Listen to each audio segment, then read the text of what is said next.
हिंदी सक्तीवरून टीका करताना मनसे नेते संदीप देशपांडेंची जीभ घसरली।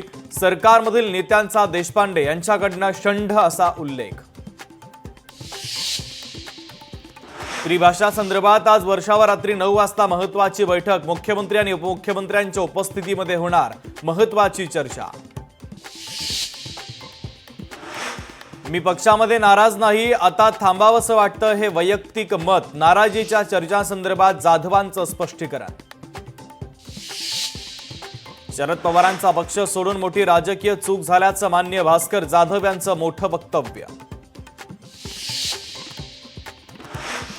शेतकऱ्यांनी कर्ज भरायलाच हवं, कर्जमाफीचा अधिकार मुख्यमंत्र्यांचा। कृषी मंत्री माणिकराव कोकाटे यांनी स्पष्ट केली भूमिका।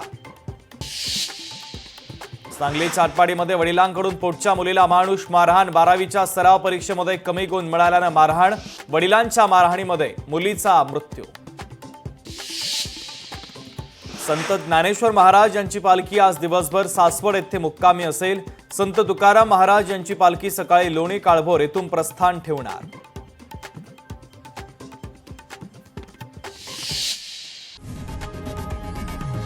लोकशाही मराठी ऐका, पहा, जागरूक रहा।